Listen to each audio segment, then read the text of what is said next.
ಎಲ್ರಿಗೂ ನಮಸ್ಕಾರ. ನನ್ನ ಹೆಸರು ಪ್ರಜ್ವಲ್. ಇವತ್ತಿನ ಟಾಪಿಕ್ ಬಂದ್ಬಿಟ್ಟು ರೀಜನಲಿಸಮ್. ರೀಜನಲಿಸಮ್ ಪ್ರಾದೇಶಿಕತೆ ಅಥವಾ ಪ್ರಾದೇಶಿಕವಾದ ಅಂತ ಹೇಳಿ ಕರೀತಾರೆ. ಸೊ ರೀಜನಲ್ ಡಿಸ್ಪ್ಯಾರಿಟಿ ನಮ್ಮ ದೇಶದಲ್ಲಿ ಹೆಚ್ಚಾಗಿ ಕಾಣ್ಲಿಕ್ಕೆ ಸಿಗ್ತಿದೆ. ತುಂಬಾ ನ್ಯೂಸಲ್ಲಿದೆ ರೀಸೆಂಟ್ ಆಗಿ. ಓಕೆ, ಕರ್ನಾಟಕದಲ್ಲಿ ಏನೋ ಹೈ ಪವರ್ಡ್ ಕಮಿಟಿ ರಚನೆ ಆಗಿದೆ.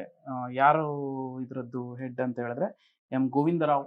ಓಕೆ, ಮೊದಲಿದ್ದಂಥ ನಂಜುಂಡಪ್ಪ ಕಮಿಟಿ ರಿಪೋರ್ಟ್ನ ಇವ್ಯಾಲ್ಯೂಯೇಟ್ ಮಾಡೋದಕ್ಕೆ ಬಂದಿರುವಂಥದ್ದು, ರೀಜನಲ್ ಇಂಬ್ಯಾಲೆನ್ಸ್ನ ನೋಡ್ತಿರುವಂಥದ್ದು. ಓಕೆ, ಸೊ ಈ ರೀಜನಲಿಸಮ್ ಅನ್ನುವಂಥದ್ದು ಯಾವಾಗಲೂ ನ್ಯೂಸಲ್ಲೇ ಇರುತ್ತೆ. Okay, so we need to understand what is regionalism. Regionalism ಅಂದರೆ ಏನು? ಪ್ರಾದೇಶಿಕವಾದ ಅಂದರೆ ಏನು? ರೀಜನಲಿಸಮ್ ಸರಿಯಾ? ರೀಜನಲಿಸಮ್ ತಪ್ಪಾ? ಪ್ರಾದೇಶಿಕವಾದ ಅನ್ನುವಂಥದ್ದು ಒಳ್ಳೆಯ ವಿಚಾರವಾ ಕೆಟ್ಟ ವಿಚಾರವಾ? ತುಂಬ ಕ್ವಶನ್ ಬರುತ್ತೆ ಅಲ್ವಾ? ತುಂಬ ಕ್ವಶನ್ ಬರುತ್ತೆ ನಮ್ಮ ಮೈಂಡಲ್ಲಿ. So what is regionalism? First of all, regionalism ಅಂದರೆ ಏನು? ರೀಜನಲಿಸಮ್ ಡಿಫೈನ್ ಮಾಡಬೇಕು ಅಂತ ಹೇಳಿದ್ರೆ, regionalism is nothing but once feeling, ಒಬ್ಬ ಮನುಷ್ಯನ feeling towards his own region, one's feeling towards his own region based on unique cultural identity. Okay, ಅವನ ಕಲ್ಚರ್ಗೆ ಸಂಬಂಧಪಟ್ಟ ಹಾಗೆ ಅಥವಾ ಅವನ ಎಥ್ನಿಸಿಟಿಗೆ ಸಂಬಂಧಪಟ್ಟ ಹಾಗೆ, ಒಂದು ಐಡಿಯಾಲಜಿಗೆ ಸಂಬಂಧಪಟ್ಟ ಹಾಗೆ, ಒಂದು ಜಿಯೋಗ್ರಫಿಕಲ್ ಲೊಕೇಶನ್ ಅಲ್ಲಿ ಇರುವಂತಹ ಜನರು if they are feeling that they are one ಅಂತ ಹೇಳಿದ್ರೆ ದಟ್ ಈಸ್ ರೀಜನಲಿಸಮ್. ಈಗ ಕನ್ನಡ ಭಾಷೆಯನ್ನ ನಾವು ಪ್ರಮೋಟ್ ಮಾಡ್ತೀವಿ, ತಮಿಳ್ನಾಡಿನವರು ತಮಿಳಿನ ಭಾಷೆಯನ್ನ ಪ್ರಮೋಟ್ ಮಾಡ್ತಾರೆ, ಮಹಾರಾಷ್ಟ್ರದವರು ಮರಾಠಿಯನ್ನ ಪ್ರಮೋಟ್ ಮಾಡ್ತಾರೆ. ಸೊ ಭಾಷೆಯ ಆಧಾರದಲ್ಲಿ. ನಾರ್ತ್ ಈಸ್ಟ್ ಅಂತ ಹೇಳಿದಾಗ ಎಥ್ನಿಸಿಟಿ ಆಧಾರದಲ್ಲಿ, ಜನಾಂಗೀಯತೆ ಆಧಾರದಲ್ಲಿ they are united. North and south ಒಂದು ಡಿವಿಷನ್ ಇದೆ, Hindi speaking and non Hindi speaking. So ಇದೆಲ್ಲ ರೀಜನಲಿಸಮ್ಗೆ ಒಂದು ಎಕ್ಸಾಂಪಲ್. ಇದೆಲ್ಲ ರೀಜನಲಿಸಮ್ಗೆ ಒಂದು ಎಕ್ಸಾಂಪಲ್. ಸೊ ಸರಿನಾ ತಪ್ಪಾ ಇದು? ಸರಿನಾ ತಪ್ಪಾ? Right and wrong. What is right, what is wrong in this? Regionalism ಯಾವಾಗ ಸರಿ ಅಂತ ಹೇಳಿದ್ರೆ, when you are loving your own region for the purpose of development without undermining the interest of others and nation. ಇನ್ನೊಂದು ಪ್ರದೇಶದ ಅಭಿವೃದ್ಧಿ ಮತ್ತು ದೇಶದ ಅಭಿವೃದ್ಧಿಯನ್ನ ಕಡೆಗಣಿಸದೆ ನಿಮ್ಮ ಪ್ರದೇಶದ ಅಭಿವೃದ್ಧಿಯನ್ನು ಬಯಸಿದ್ರೆ ಅದು ಪಾಸಿಟಿವ್ ರೀಜನಲಿಸಮ್. ಅದು ಸರಿ ಅಂತ ಹೇಳಿದ್ರೆ, ನೀವು ನಿಮ್ಮ ಭಾಷೆಯನ್ನ ಅಥವಾ ನಿಮ್ಮ ರೀಜನ್ನ, ಕರ್ನಾಟಕವನ್ನ ಅಥವಾ ತಮಿಳ್ನಾಡಿನವರು ತಮಿಳ್ನಾಡನ್ನ ಪ್ರೀತಿ ಮಾಡ್ತಿದ್ದಾರೆ, ಬಟ್ ಯಾವ ಮಟ್ಟದಲ್ಲಿ ಮಾಡ್ತಿದ್ದಾರೆ? ವಿದೌಟ್ ಇಂಪ್ಯಾಕ್ಟಿಂಗ್ ನ್ಯಾಷನಲ್ ಇಂಟಗ್ರೇಷನ್ ಅಥವಾ ನ್ಯಾಷನಲ್ ಯೂನಿಟಿ ಅಥವಾ ರಾಷ್ಟ್ರೀಯ ಹಿತಾಸಕ್ತಿ, ನ್ಯಾಷನಲ್ ಇಂಟ್ರೆಸ್ಟ್. ನ್ಯಾಷನಲ್ ಇಂಟ್ರೆಸ್ಟ್ಗೆ ಯಾವುದೇ ರೀತಿಯಾದ ತೊಂದರೆ ಆಗ್ತಿಲ್ಲ ನೀವು ಮಾಡ್ತಿರೋ ರೀಜನಲಿಸಮ್, ಅಥವಾ ಇನ್ನೊಂದು ಪ್ರದೇಶಕ್ಕೆ ಯಾವುದೇ ರೀತಿಯಾದಂತಹ ತೊಂದರೆ ಆಗ್ತಿಲ್ಲ ನೀವು ಮಾಡ್ತಿರೋ ರೀಜನಲಿಸಮ್ ಅಂತ ಹೇಳಿದ್ರೆ ಅದು ಪಾಸಿಟಿವ್ ರೀಜನಲಿಸಮ್.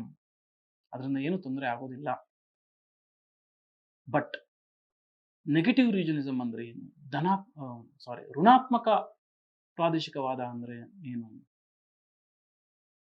ಯಾವಾಗ ನಿಮ್ಮ ಪ್ರೀತಿ ಪ್ರೇಮ, ನಿಮ್ಮ ರೀಜನಲಿಸಮ್ ಮೇಲಿರುವಂತಹ ಪ್ರೀತಿ ಪ್ರೇಮ ಹೆಚ್ಚಾಗಿ ಇನ್ನೊಂದು ರಾಜ್ಯದ ಅಭಿವೃದ್ಧಿಗೆ ತೊಂದರೆ ಆದರೆ ಅಥವಾ ರಾಷ್ಟ್ರದ ಅಭಿವೃದ್ಧಿಗೆ ತೊಂದರೆ ಆದರೆ ಅದನ್ನು ನಾವು ನೆಗೆಟಿವ್ ರೀಜನಲಿಸಮ್ ಅಂತ ಕರಿತೀವಿ, ಋಣಾತ್ಮಕವಾದಂತಹ ಪ್ರಾದೇಶಿಕವಾದ ಅಂತ ಕರಿತೀವಿ. So I hope you understood. Regionalism ಅಂತ ಹೇಳಿದ್ರೆ ಒಂದು affiliation. Okay, you are showing a affiliation towards your own region for the purpose of development. ಆ ಎಫಿಲಿಯೇಷನ್ ಹೆಚ್ಚಾಗಿ ಇನ್ನೊಂದು ಪ್ರದೇಶಕ್ಕೆ ಏನಾದ್ರು ತೊಂದರೆ ಆದರೆ ಅದು ನೆಗೆಟಿವ್ ರೀಜನಲಿಸಮ್, ಇನ್ನೊಂದು ಪ್ರದೇಶಕ್ಕೆ ತೊಂದರೆ ಆಗದೇ ಇದ್ರೆ ಅದು positive regionalism. Features of regionalism, ಲಕ್ಷಣಗಳೇನು ರೀಜನಲಿಸಮ್ನ? ಮೊದಲನೇ ಲಕ್ಷಣ, cultural and linguistic identity. Cultural and linguistic identity.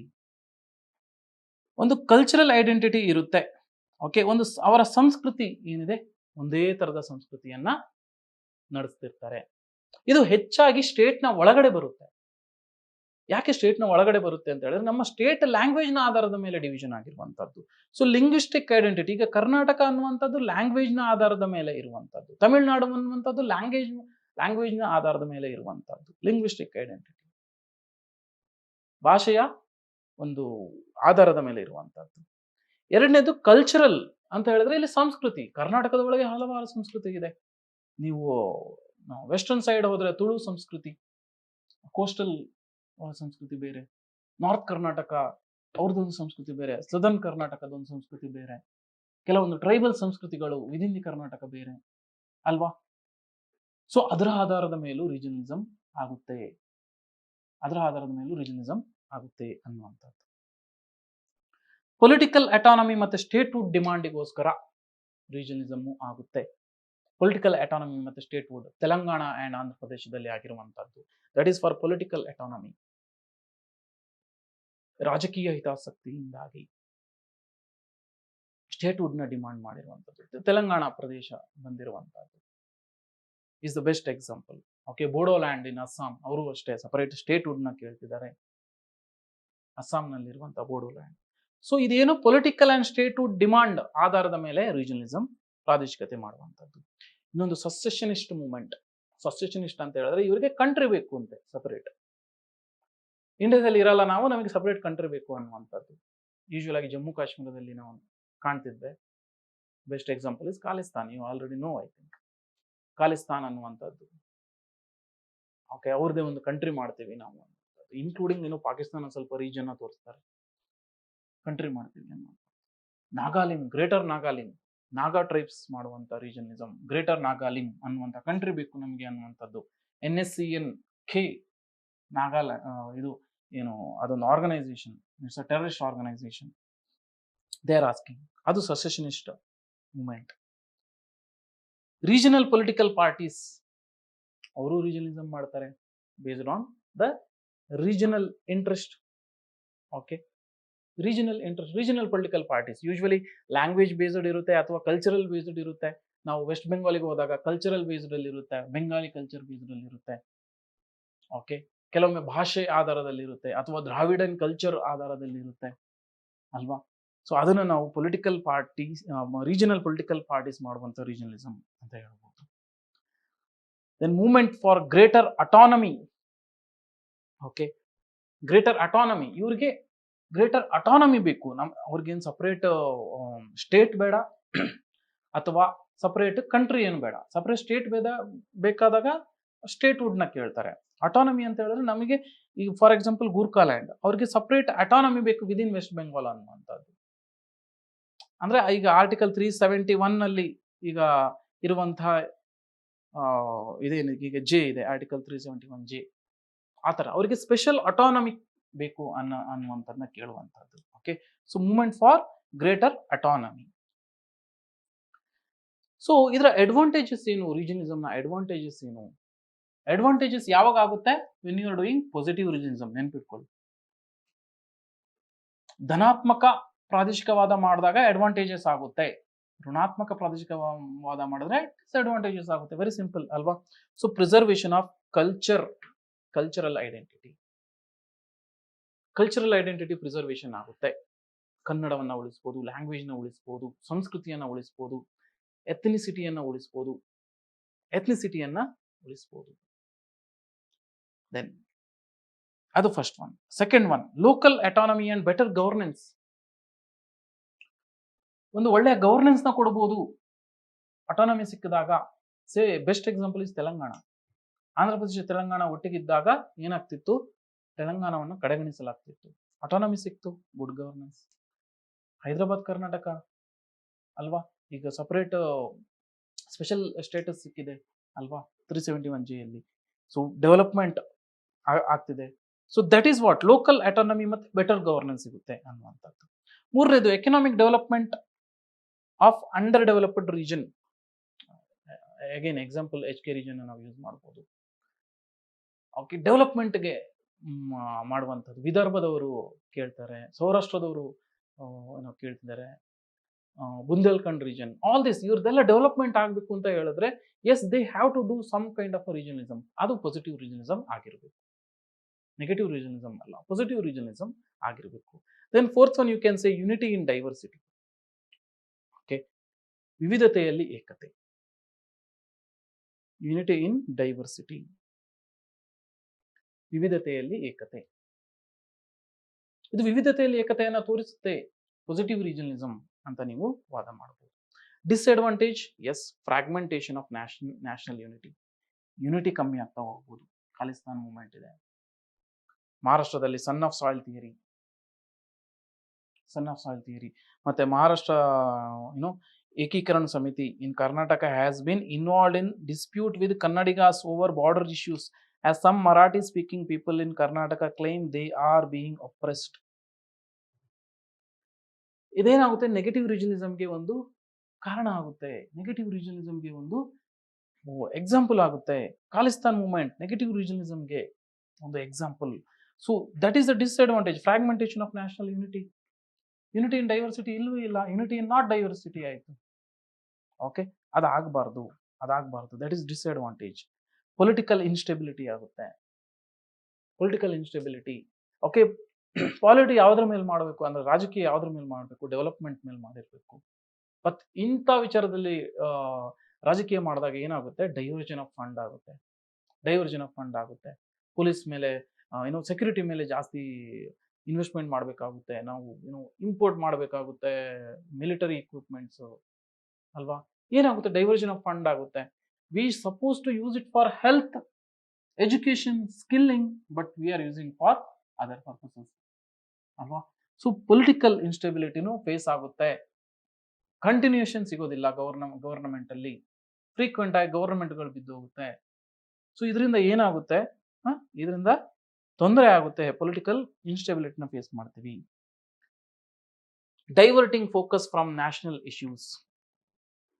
National issues ಏನು, ಪವರ್ಟಿ. ಓಕೆ, ಪವರ್ಟಿ ಅಪ್ಲಿಫ್ಟ್ಮೆಂಟ್ ಮಾಡಬೇಕು, ನಾವು ಅದ್ರ ಮೇಲೆ ಫೋಕಸ್ ಮಾಡಲ್ಲ. ಎಲ್ರಿಗೂ ಎಜುಕೇಶನ್ ಕೊಡಬೇಕು, ಲಿಟ್ರಸಿ ರೇಟ್ನ 100% ಕಡೆಗೆ ಒಯ್ಯಬೇಕು, ಅದನ್ನ ಮಾಡ್ತಿರೋದಿಲ್ಲ ಅಲ್ವಾ. ಅಗ್ರಿಕಲ್ಚರಲ್ ಡೆವಲಪ್ಮೆಂಟ್ ಆಗಬೇಕು, ವಿಮೆನ್ ಡೆವಲಪ್ಮೆಂಟ್ ಆಗಬೇಕು, ಇನ್ಇಕ್ವಾಲಿಟಿನ ಹೋಗಲಾಡಿಸ್ಬೇಕು, ಅಸ್ಪೃಶ್ಯತೆಯನ್ನು ಹೋಗಲಾಡಿಸ್ಬೇಕು, ಬಹಳಷ್ಟು ವಿಚಾರಗಳಿದೆ, ನ್ಯಾಷನಲ್ ವಿಷಯಗಳಿದೆ. ಅದನ್ನ ಬಿಟ್ಟು ಯಾವುದೋ ಒಂದು ರೀಜನಲಿಸಮ್ ಮಾಡುವಂತ, ಅದನ್ನ ಮಾಡಬಾರ್ದು. That is a disadvantage ಆಗುತ್ತೆ, diverting focus from national issues. So type of regionalism ನಾವು ಆಲ್ರೆಡಿ ಫೀಚರ್ಸ್ ಅಲ್ಲಿ ನೋಡಿರ್ತೀವಿ ಇದನ್ನ. But anyway, type of regionalism, cultural and linguistic regionalism. Okay, already ನಾನು ಹೇಳ್ದಂಗೆ ಕಲ್ಚರ್ನ ಆಧಾರದ ಮೇಲೆ, ಸಂಸ್ಕೃತಿಯ ಆಧಾರದ ಮೇಲೆ ಒಂದು ರೀಜನಲಿಸಮ್ ಇರುತ್ತೆ. ಸೊ ಅದಕ್ಕೆ ಬೆಸ್ಟ್ ಎಕ್ಸಾಂಪಲ್ ಅಂದ್ರೆ ನಮ್ಮ ಕರ್ನಾಟಕದೊಳಗಿದ್ದೇ ನಾವು ಎಕ್ಸಾಂಪಲ್ ಕೊಡ್ಬೋದು. North Karnatakan culture, south Karnatakan culture and west Karnatakan culture. Linguistic regionalism already ಗೊತ್ತಿದೆ, ಹಿಂದಿ, ನಾನ್ ಹಿಂದಿಯಲ್ಲಿ ಬಹಳಷ್ಟು ಬರುತ್ತೆ, ಕನ್ನಡ, ತಮಿಳು, ತೆಲುಗು, ಇದೆಲ್ಲ ಲಿಂಗ್ವಿಸ್ಟಿಕ್ ರೀಜನಲಿಸಮ್. ಎಕನಾಮಿಕ್ ರೀಜನಲಿಸಮ್, ವಿದರ್ಭದಲ್ಲಿ ಮಾಡುವಂಥದ್ದು. ಓಕೆ, ಸೌರಾಷ್ಟ್ರದಲ್ಲಿ ಆಗುವಂತ regionalism, it is economic regionalism. ಅಂತ ಹೇಳಿದ್ರೆ ಅಂಡರ್ ಡೆವಲಪ್ಮೆಂಟ್ ಇದೆ ನಮ್ಮ region, HK region under development ಇದೆ ನಮ್ಮ ರೀಜನ್. ಅದಕ್ಕೋಸ್ಕರ ನಾವು ಕಲ್ಚರ್ ನಮ್ದು ಒಂದು ಅಂತ ನಾವೇನು ರೀಜನಲಿಸಮ್ ಮಾಡ್ತಿಲ್ಲ. ನೀವು ನಮ್ಮನ್ನ ಅಭಿವೃದ್ಧಿ ಹೊಂದಲಿಕ್ಕೆ ಬಿಡ್ತಿಲ್ಲ, ಅಭಿವೃದ್ಧಿನೇ ಆಗ್ತಿಲ್ಲ, ಅನುದಾನಗಳು ಬರ್ತಿಲ್ಲ ನಮ್ಮ ರೀಜನ್ಗೆ. ವಿದರ್ಭ, ಸೌರಾಷ್ಟ್ರ, ಬುಂದೇಲ್ಖಂಡ್ ಇಂಥ ರೀಜನ್ಗಳು ಇಕನಾಮಿಕ್ ರೀಜನಲಿಸಮ್ನ ಮಾಡುತ್ತೆ, ಇಕನಾಮಿ ಆಧಾರದ ಮೇಲೆ ರೀಜನ್. ತೆಲಂಗಾಣನು ಅದನ್ನೇ ಮಾಡಿರುವಂತದ್ದು, ಸಂಸ್ಕೃತಿ ಆಧಾರದ ಮೇಲೆ ಜಾಸ್ತಿ ಮಾಡಿದ್ದಲ್ಲ, ಅವ್ರು ಮಾಡಿರುವಂತದ್ದು ಇಕನಾಮಿ ಆಧಾರದ ಮೇಲೆ. ಆಂಧ್ರ ಪ್ರದೇಶದ ಗವರ್ನಮೆಂಟ್ ನಮ್ಮನ್ನ ಕಡೆಗಣಿಸ್ತಾ ಇದೆ, ನಮಗೆ ಸಪರೇಟ್ ಸ್ಟೇಟ್ ಬೇಕು ಅನ್ನುವಂಥದ್ದು. That is a best example for economic regionalism. Political autonomy regionalism ಅಂತ ಹೇಳಿದ್ರೆ ಗೂರ್ಖಾ ಲ್ಯಾಂಡ್, ವ್ಯಾರ್ ಅವ್ರಿಗೆ ವೆಸ್ಟ್ ಬೆಂಗಾಲ್ ಗವರ್ನಮೆಂಟ್ ಅಲ್ಲಿ ಅವರ ಸೇ ಇಲ್ಲ ಅನ್ನುವಂಥದ್ದು, ಅವರ ಮಾತನ್ನ ಕೇಳ್ತಿಲ್ಲ, ಅವ್ರು ನಮ್ಮ ಮಾತನ್ನ ಕೇಳ್ತಿಲ್ಲ ಅಂದ್ಮೇಲೆ ನಾವು ಯಾಕೆ ಅವ್ರ ಜೊತೆ ಇರಬೇಕು ಅನ್ನುವಂಥದ್ದು. ನಮಗೆ ಆಟೋನಮಿ ಕೊಡಿ, ನಮಗೆ ಸಪರೇಟ್ ಆಟೋನಮಿ ಕೊಡಿ ವಿದಿನ್ ದಿ ಗವರ್ನಮೆಂಟ್ ಅನ್ನುವಂಥದ್ದು. Political autonomical regionalism. Next secessionist regionalism. Okay, ಇದು ನೆಗೆಟಿವ್ ರೀಜನಲಿಸಮ್ನ ಒಂದು ಟೈಪ್ ಆಗುತ್ತೆ, ಪಾಸಿಟಿವ್ ಅಲ್ಲ ಇದು. ಸೆಸೆಷನಿಸ್ಟ್ ರೀಜನಲಿಸಮ್, ವ್ಯಾರ್ ಸೆಸೆಷನಿಸ್ಟ್ ಅಂತ ಹೇಳಿದ್ರೆ ಸಪರೇಟ್ ಕಂಟ್ರಿಯನ್ನ ಕೇಳುವಂಥದ್ದು, which is not possible in India. Okay, possible ಫೀಚರೇ ಇಲ್ಲ ಅದರದ್ದು ಎಲ್ಲಿ ಕಾನ್ಸ್ಟಿಟ್ಯೂಷನ್ ಅಲ್ಲಿ. ಇಟ್ ಈಸ್ ನಾಟ್ ಪಾಸಿಬಲ್ ಅಷ್ಟೇ, direct decline of this. Okay, best example is Khalistan ಮತ್ತೆ ನಾಗಾ ಮೂವ್ಮೆಂಟ್, ನಾನು ಆಲ್ರೆಡಿ ಹೇಳಿರುವಂಗೆ. ಎಥನಿಕ್ ರೀಜನಿಸಮ್, ಎಥ್ನಿಸಿಟಿ ಆಧಾರದ ಮೇಲೆ, ಓಕೆ, ಬೋಡೋಲ್ಯಾಂಡ್ ಎಥನಿಸಿಟಿ ಆಧಾರದ ಮೇಲೆ, ನಮ್ದು ಎಥ್ನಿಸಿಟಿ ಅಸ್ಸಾಂನ ಎಥ್ನಿಸಿಟಿಗಿಂತ ಡಿಫ್ರೆಂಟ್ ಆಗಿದೆ, ಅದಕ್ಕೋಸ್ಕರ ನಮಗೆ ಅಟಾನಮಿ ಕೊಡಿ ಅಂತ ಕೇಳುವಂಥದ್ದು in Bodoland. So that is ethnicity regionism. Then geographic regionalism, best example is Jharkhand, Chhattisgarh, Uttarakhand, 3 state ಏನಾಯ್ತು, ಇದು ಜಿಯೋಗ್ರಫಿ ಆಧಾರದ ಮೇಲೆ ಆಗಿರುವಂತದ್ದು. ಯಾಕೆ ಅಂದ್ರೆ ಛತ್ತೀಸ್ಗಢ ಇದ್ದಂಥದ್ದು ಮಧ್ಯಪ್ರದೇಶದ ಜೊತೆ, ಜಾರ್ಖಂಡ್ ಇದ್ದಂಥದ್ದು ಬಿಹಾರದ ಜೊತೆ, ಉತ್ತರಾಖಂಡ್ ಇದ್ದಂಥದ್ದು ಉತ್ತರ ಪ್ರದೇಶ ಜೊತೆ. ಉತ್ತರಾಖಂಡ್ ಅನ್ನುವಂಥದ್ದು ಹಿಲ್ಲಿ area, Uttar Pradesh is a plain, Bihar is almost A plain and Jharkhand is a ಹಿಲ್ಲಿ area. So ನಮ್ಮ ಗವರ್ನೆನ್ಸ್ ಡಿಫರೆನ್ಸ್ ಇದೆ, ನೀವು ಅವ್ರ ಜೊತೆ ನಮ್ಮನ್ನ ಯಾಕೆ ಒಟ್ಟು ಮಾಡಿದ್ದೀರಾ ಅಂತ ಕ್ವಶನ್ ಮಾಡಿಬಿಟ್ಟು ರೀಜನಿಸಮ್ ಮಾಡಿ ದ ಸ್ಟೇಟ್ಹುಡ್ ನ ಗಳಿಸಿಕೊಂಡಿರುವಂಥದ್ದು ಈ 3 ಸ್ಟೇಟ್ಗಳು, ಛತ್ತೀಸ್ಗಢ, ಜಾರ್ಖಂಡ್ ಅಂಡ್ ಉತ್ತರಾಖಂಡ್. ಓಕೆ, ಅದು best example for geographical regionalism. Environmental regionalism, yes, Narmada Bachao ಚಳವಳಿ ಇಸ್ ದ ಬೆಸ್ಟ್ ಎಕ್ಸಾಂಪಲ್. ನಮ್ಮ ಎನ್ವೈರ್ನಮೆಂಟ್ ಹಾಳು ಮಾಡ್ತಾ ಇದ್ದೀರಾ ನೀವು ಅನ್ನುವಂಥದ್ದು. ವೆಸ್ಟರ್ನ್ ಘಾಟ್ ಅಲ್ಲಿ ನಡೆಯುತ್ತೆ ಚಳವಳಿಗಳು, ನಾವು ವೆಸ್ಟರ್ನ್ ಘಾಟ್ನ ತುಂಬಾ ಹಾಳು ಮಾಡ್ತಾ ಇದ್ದೀರಾ, ಅದಕ್ಕೋಸ್ಕರ ವೆಸ್ಟರ್ನ್ ಘಾಟ್ನವರು ಒಟ್ಟಾಗಿ ಮಾಡುವಂತದ್ದು regionalism. So that is environmental regionalism. Question: regionalism is a threat to national integration, critically analyze ಅಥವಾ ಎನಲೈಸ್ ಅಂತಾನು ಕೇಳಬಹುದು ಅಥವಾ ಡಿಸ್ಕಸ್ ಅಂತಾನು ಕೇಳಬಹುದು. regionalism is a threat to national integration. Okay, so first ನೀವು regionalism ಅಂದ್ರೆ ಏನು ಅಂತ ಬರೀರಿ. ಓಕೆ, regionalism ಅಂದ್ರೆ ಏನು ಅಂತ ಬರೀರಿ. Then positive regionalism, negative regionalism ಬರೀಬೇಕು ಇದರಲ್ಲಿ, ಯಾಕಂದ್ರೆ ಕ್ವಶನ್ ಆ ತರ ಇದೆ ಇದರಲ್ಲಿ.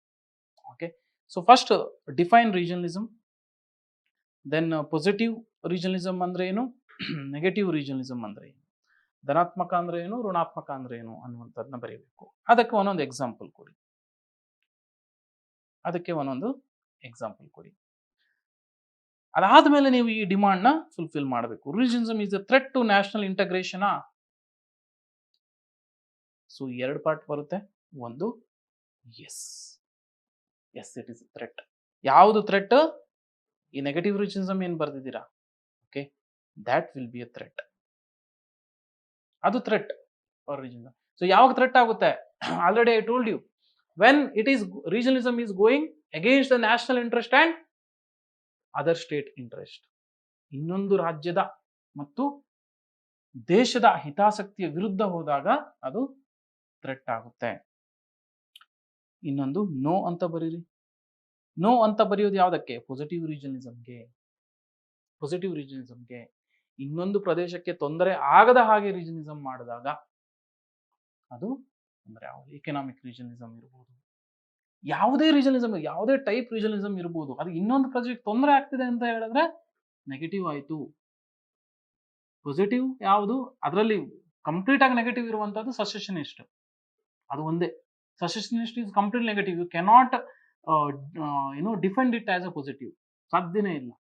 ಬಾಕಿದ್ದೆಲ್ಲ ಕಂಟೆಕ್ಸ್ಟ್ ಬೇಸ್ಡ್ ಅಲ್ಲಿ ಇದೆ, ಅವ್ರು ಯಾವ ತರ ರೀಜನಲಿಸಮ್ ಮಾಡ್ತಾರೆ ಅದ್ರ ಬೇಸ್ ಅಲ್ಲಿ ಇದೆ. ಓಕೆ, ಅದು ನೀವು ಹೇಗೆ ಆರ್ಗ್ಯೂ ಮಾಡ್ತೀರಾ ಅದ್ರ ಮೇಲೆ ಡಿಪೆಂಡ್. ಸೊ ಇದಕ್ಕೊಂದು 4 ಪಾಯಿಂಟ್, 4 ಎಕ್ಸಾಂಪಲ್ ಬರೆಯುವಂಥದ್ದು. ಅಲ್ಟಿಮೇಟ್ಲಿ ಕನ್ಕ್ಲೂಷನ್ ಅಲ್ಲಿ ಏನು ಹೇಳಬಹುದು? ವೆರಿ ಸಿಂಪಲ್ ಅಲ್ವಾ? ಪಾಸಿಟಿವ್ ರೀಜನಲಿಸಮ್ ನ ಡಿಫೆಂಡ್ ಮಾಡಿ, ನೆಗೆಟಿವ್ ರೀಜನಲಿಸಮ್ ನ ಡಿಫೆಂಡ್ ಮಾಡಬೇಡಿ. ಅರ್ಥ ಆಯ್ತಲ್ಲ? ಕನ್ಕ್ಲೂಷನ್ ಅಲ್ಲಿ ಪಾಸಿಟಿವ್ ರೀಜನಲಿಸಮ್ ನ ಡಿಫೆಂಡ್ ಮಾಡಿ, ಎಸ್, ಡಿಫೆಂಡ್ ಮಾಡಿ, ಏನ್ ತಪ್ಪಿಲ್ಲ. ಆದ್ರೆ ನೆಗೆಟಿವ್ ರೀಜನಲಿಸಮ್ ನ ಮಾತ್ರ ಡಿಫೆಂಡ್ ಮಾಡಬೇಡಿ. ಇದು ಕ್ಲಿಯರ್ ಆಗಿ ಹೇಳಬೇಕು ಕನ್ಕ್ಲೂಷನ್ ಅಲ್ಲಿ, ಇದನ್ನ ಕ್ಲಿಯರ್ ಆಗಿ ಕನ್ಕ್ಲೂಷನ್ ಅಲ್ಲಿ ಹೇಳಬೇಕು. Thank you very much.